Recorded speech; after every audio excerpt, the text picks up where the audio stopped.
अज्ञानता दुश्मन नहीं है, जबकि दुश्मन वो भ्रम है जो ये कहे कि आपको सब कुछ आता है। ऐसा कहना था हमारे महान वैज्ञानिक स्टीफन हॉकिंग का। मशहूर साइंटिस्ट स्टीफन हॉकिंग ने विज्ञान के क्षेत्र में काफ़ी योगदान दिया है। स्टीफन हॉकिंग का जीवन शुरू से ही कठिनाइयों से भरा हुआ था, लेकिन फिर भी उन्होंने वैज्ञानिक बनने के अपने सपने को पूरा किया और विज्ञान के क्षेत्र में अपना अनगिनत योगदान दिया।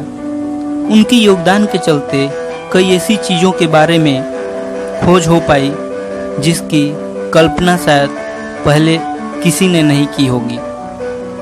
हेलो दोस्तों, मैं हूं अजीत और आप देख रहे हैं द बायोग्राफी ऑफ लीजेंड। और आज हम बात करेंगे महान साइंटिस्ट स्टीफन हॉकिंग के बारे में। स्टीफन हॉकिंग का जन्म इंग्लैंड में 8 जनवरी सन 1942 में हुआ था। जब हॉकिंग का जन्म हुआ उस वक्त दुनिया में द्वितीय विश्व युद्ध चल रहा था। स्टीफन हॉकिंग के माता और पिता का घर नॉर्थ लंदन में हुआ करता था, लेकिन इस युद्ध के कारण उन्हें अपना घर बदलना पड़ा और वो लंदन की एक सुरक्षित जगह पर आकर रहने लगे। स्टीफन के पिता एक चिकित्सा शोधकर्ता के रूप में कार्य करते थे। उनका नाम फ्रैंक था। वहीं माता का नाम इसोबेल था, जो चिकित्सा अनुसंधान में बतौर एक सचिव के रूप में कार्य करती थी। स्टीफन के माता पिता की मुलाकात चिकित्सा अनुसंधान संस्थान में ही हुई थी, जिसके बाद उन्होंने शादी कर ली थी और इनके कुल 4 बच्चे थे, जिनका नाम स्टीफन, फिलिपा, मैरी और एडवर्ड था। स्टीफन जब 8 वर्ष के थे तब उनके परिवार वाले सेंट अल्बान में आकर रहने लगे और यहाँ के ही एक स्कूल में स्टीफन का दाखिला करवा दिया गया। अपनी स्कूल की शिक्षा पूरी करने के बाद स्टीफन ने ऑक्सफोर्ड यूनिवर्सिटी में दाखिला लिया और यहाँ पर उन्होंने फिजिक्स सब्जेक्ट पर अध्ययन किया। जिस वक्त उन्होंने यूनिवर्सिटी में दाखिला लिया उस वक्त उनकी उम्र मात्र 17 वर्ष की थी। कहा जाता है स्टीफन को मैथ में काफ़ी रुचि थी और वो इसी सब्जेक्ट में पढ़ाई करना चाहते थे, लेकिन उस वक्त ऑक्सफोर्ड यूनिवर्सिटी में यह सब्जेक्ट नहीं था, जिसके कारण उन्हें फिजिक्स को चुनना पड़ा और उन्होंने आसानी से डिग्री हासिल कर ली। ऑक्सफोर्ड यूनिवर्सिटी में फिजिक्स से ग्रेजुएशन करने के बाद स्टीफन ने पीएचडी की डिग्री हासिल करने के लिए कैम्ब्रिज विश्वविद्यालय में दाखिला ले लिया। जब हॉकिंग 21 साल के थे तब वो छुट्टियां मनाने अपने घर आए हुए थे कि अचानक एक दिन सीढ़ियों से उतरते वक्त उन्हें बेहोशी महसूस होने लगी। जब डॉक्टर को दिखाया गया तो उसने थोड़ी बहुत कमजोरी बताई, पर स्टीफन की समस्या दिन पर दिन बढ़ती जा रही थी। वो कोई भी काम ढंग से नहीं कर पाते थे। उनका शरीर जल्दी ही जवाब देने लगता था। स्टीफन हॉकिंग को जब बड़े डॉक्टर को दिखाया गया तो पता चला कि स्टीफन को एमिनोट्रॉफिक लैटरल स्क्लेरोसिस नामक बीमारी है। इस बीमारी के कारण शरीर के आधे अंग धीरे धीरे काम करना बंद कर देते हैं और अंत में मरीज की मृत्यु हो जाती है। उस वक्त डॉक्टर ने कहा कि स्टीफन हॉकिंग 2 वर्ष से अधिक नहीं जी पाएंगे और उनकी जल्द ही मृत्यु हो जाएगी।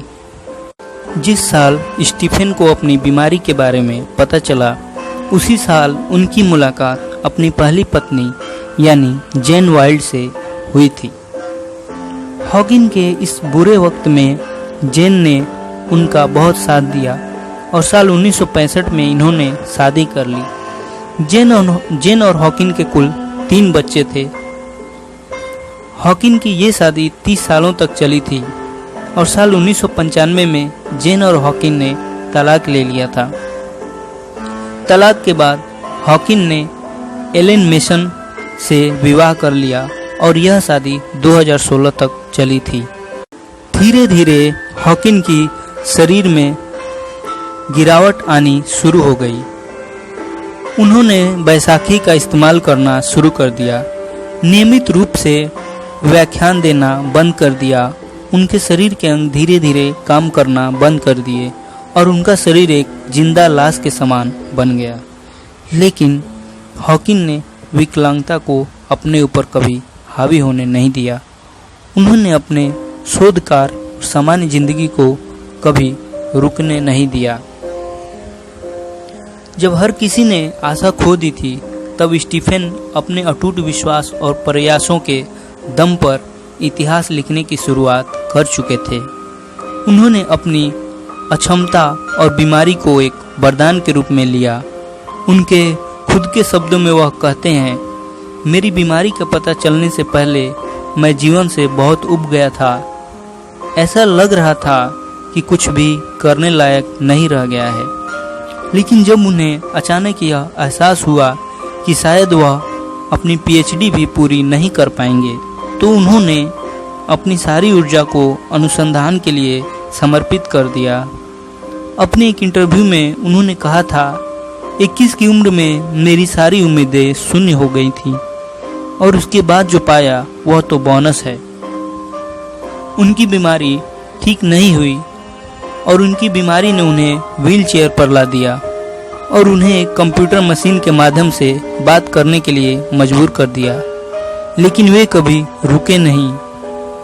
उनके खुद के शब्दों में वह कहते हैं, हालांकि मैं चल नहीं सकता और कंप्यूटर के माध्यम से बात करनी पड़ती है, लेकिन अपने दिमाग से मैं आज़ाद हूँ। बावजूद इसके कि स्टीफन हॉकिन का शरीर एक जिंदा लाश की तरह हो गया था, लेकिन उन्होंने कभी हार नहीं मानी। उन्होंने विश्व को कई महत्वपूर्ण विचारधाराएं प्रदान किए और अंतरिक्ष विज्ञान के क्षेत्र में अपना अतुल्य योगदान दिया। स्टीफन हॉकिन ने अपने रिसर्च का ज़्यादातर समय ब्लैक होल और स्पेस टाइम के सिद्धांतों पर शोध में बिताया।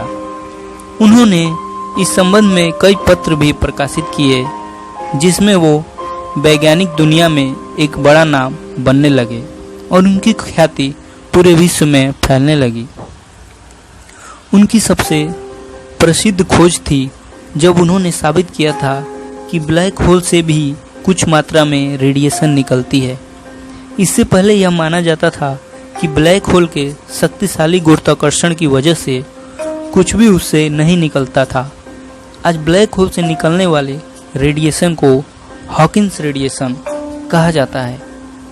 स्टीफन हॉकिंग ने ब्रह्मांड को नियंत्रित करने वाले बुनियादी लॉ पर भी कई शोध किए हैं।